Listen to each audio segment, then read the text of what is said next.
Paul from Cherished Keepsakes here with another tutorial behind the scenes. I've been putting out some videos showing how I've been kind of seeing how the new AI is working with Photoshop to see if it can help me with things like these, where you want to have it's a really nice photo, but obviously what's in the way is, as you can see here, the cane. Now of course you have a couple of options. You could just place it as is. Most firms, especially ones that don't have anyone who's trained in design, will do that. But excuse me, but if you have just a little bit of design knowledge and or even just watching these videos, I'm trying to show you how you can do it so that you can level up the quality of the programs and keepsakes that you're providing at the firm that you are working at or running. And by doing this, you're going to be able to create some deeper connections with the family, because you're just going to show how you really go out of your way to honor the loved ones in your care. So with this one, and this was probably a better one than the last time with the last video I showed, because I think in the last video I had to end up doing it on my own, the long form way.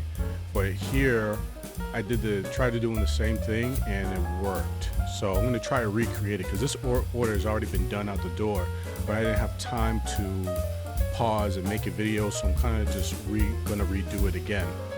So what I want to do is just kind of highlight this area. So what I'm going to do is, let's just see if we can do the rectangular marquee tool. That's not going to get it all.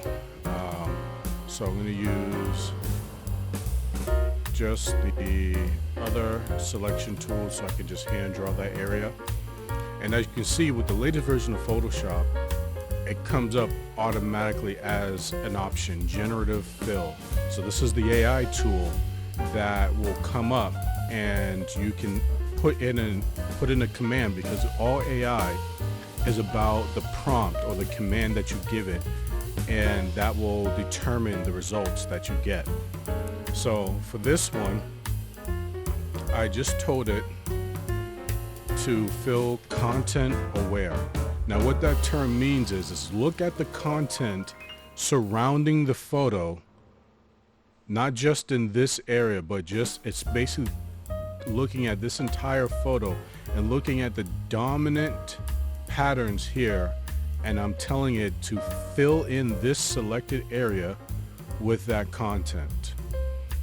So you hit generate, give it a moment, and let's see what comes up. It should come up the same result, because I'm giving it the same command as I did last time. And the drum roll. There we go. So now it actually filled in with a little something else, but you can see here it's giving me a couple of options. This is option 1 of 3, 2 of 3, 3 of 3. So what I surmise is happening is that it's thinking that she was holding something because of the way that the cane was shaped. We don't really want that. Let's try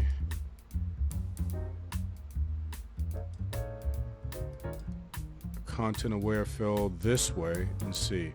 Last time it did it exactly.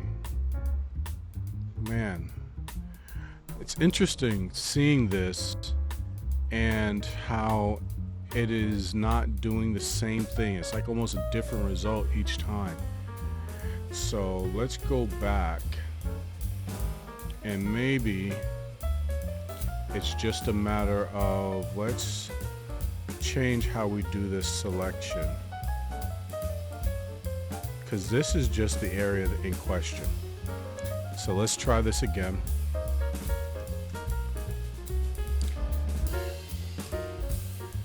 And hopefully this will do it, because I'm gonna have to jump off for a meeting in a few moments.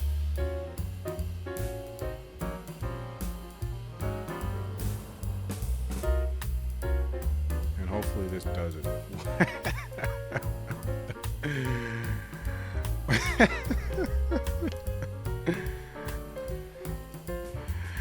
Oh my goodness, this is hilarious actually.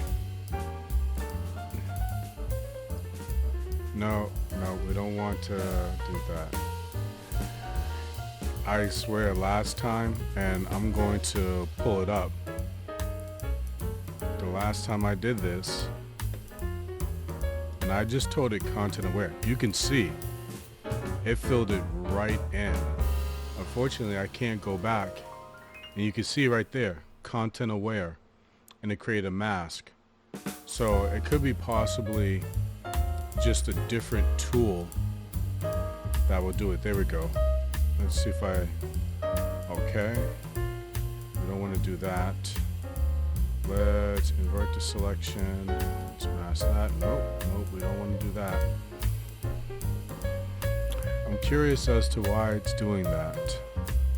I'm not sure. Create new adjustment layer, more options.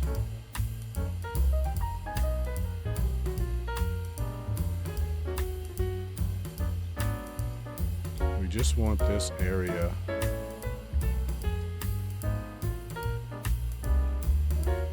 I wonder if it was image.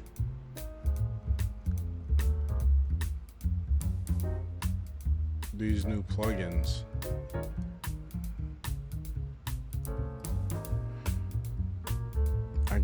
I get the feeling I'm missing a command or something, or maybe just the way that it's selected. You know, I wish I made it the first time, but the whole thing about this is trying to figure out what you did so that you can do the same thing. So let me try this. Let's first select the subject, copy, paste, so that way it's not reading all the other information. Now, let's see what happens.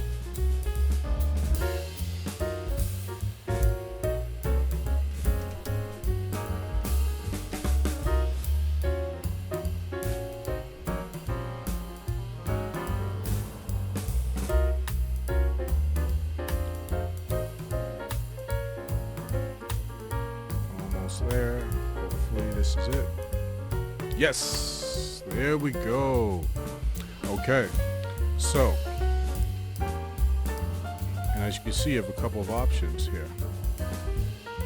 So now you want to get one that kind of matches best the dress. Well, this probably matches best. Looks most natural here. So I surmise that the reason why, and as I mentioned before in the early part of this video, it was originally reading this entire background.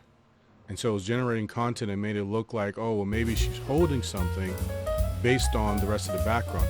Once you remove all of that, it can only focus on the content that's here and fill it in. And so doing that content aware, so what you want to do, and what's nice about it is the newest version of Photoshop will do that clipping so much cleaner and easier than some of my previous videos. And so we've been doing this, and we're going to try to do a little more of this, and really by doing this it's going to help us to level up the quality. So if you're out there and you're on the same side as me with the vendor doing these, then hopefully this is helpful for you, and you can use this to level up the service that you're providing for the firms in your area. If you don't have anyone on your team that can do this level of quality and this creativity and really using AI to help you get a leg up over the firms in your area, then definitely give us a call. Hopefully this was helpful. Thank you for watching. Leave your thoughts in the comments below. I'll post this after I finish up the previous series that I'm posting now with AI. Thanks a lot, and wishing you the best, honoring the legacies in your care.